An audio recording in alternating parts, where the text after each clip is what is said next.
Le deuxième point, travaillez en fait votre posture. D'accord?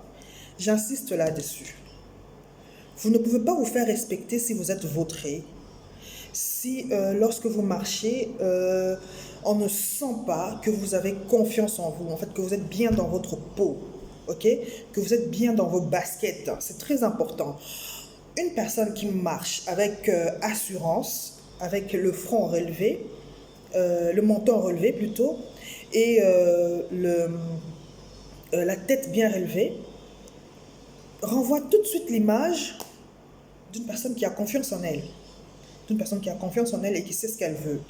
Et c'est comme ça qu'on te respecte, c'est comme ça qu'on arrive à te respecter. Parce que lorsque tu marches avec la tête baissée, quel message tu renvoies en face de toi? Tu renvoies le message comme quoi que bon voilà, je suis, voilà, j'ai pas confiance en moi, je suis quelqu'un de nul, voilà, tout ce que j'entreprends ne marche pas, j'ai peur de vos regards, j'ai peur de vous affronter, voilà un peu, c'est ça le message que tu renvoies en face de toi.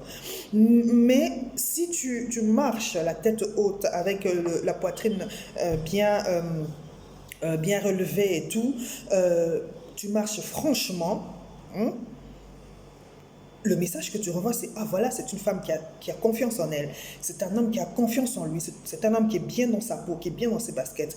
Et directement, le body language, on appelle ça. Le body language renvoie comme les personnes qui sont en face de toi se diront ok. En fait, tu délimites un champ, ok, que les personnes qui sont en face de toi ne peuvent pas outrepasser. Voilà, c'est exactement ce que je voudrais dire. Tu délimites ton territoire, en fait, voilà. Tu délimites, mais vraiment ton territoire. Et la personne qui est en face de toi, dès qu'elle remarque ça, sait s'arrêter et ne pas aller au-delà des limites que tu lui imposes. C'est très important. C'est très important de travailler sa posture, c'est important de travailler sa manière de marcher, c'est important de travailler son body language. Voilà, son body language. La troisième clé, c'est mais vraiment travailler votre manière de vous exprimer. Ok? Travaillez votre manière de vous exprimer. Je ne parle pas ici du fait de bien parler français, de bien s'exprimer en français, quoique c'est vrai que c'est un atout majeur, mais je parle d'avoir du tact dans votre langage, ok? De savoir répondre efficacement aux provocations ou aux attaques des autres, ok? Au début de la vidéo, je vous ai parlé des personnes méchantes. Il y a des gens qui, bon, voilà, qui sont très sarcastiques, hein, qui ont tendance à vous parler d'une certaine manière, histoire de vous rabaisser, justement parce qu'elles-mêmes voient en toi une certaine menace. Mais lorsque lorsqu'une personne pareille est en face de toi et te provoque comme ça, il faut absolument rétorquer.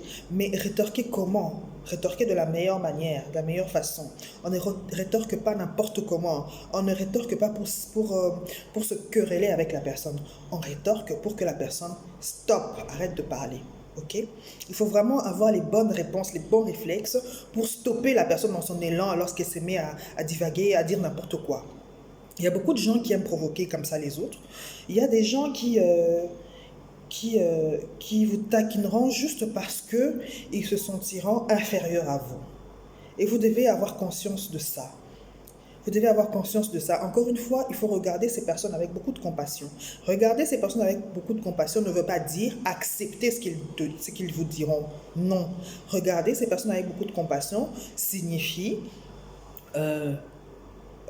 comprendre déjà le mécanisme que ces personnes utilisent pour s'auto-défendre. Parce que ça, c'est un mécanisme d'autodéfense. Ok? Alors, pour que la personne ne puisse pas outrepasser ses limites, il faut vraiment avoir les réponses qu'il faut. Je donne un exemple. Vous pouvez être dans une réunion, ok, un collègue cherche à vous ridiculiser.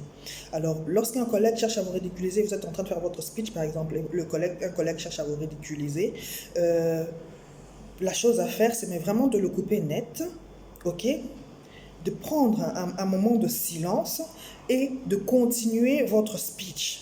Ok, continuez votre speech comme si de rien n'était. Si vraiment la personne touche votre point sensible, n'hésitez pas à le remettre sur le droit chemin, ok, en lui disant, je m'excuse, mais je suis en train de... permettez-moi de finir mon speech, s'il vous plaît, ok. Ou vous lui dites, bon, nous ne sommes pas là pour blaguer, je pense que nous sommes sur un lieu de travail, permettez-moi de finir mon speech et de faire mon travail correctement. Voilà, remettez toujours les gens sur le droit chemin, ok, afin qu'ils ne puissent pas outrepasser les limites que vous leur fixez. Voilà.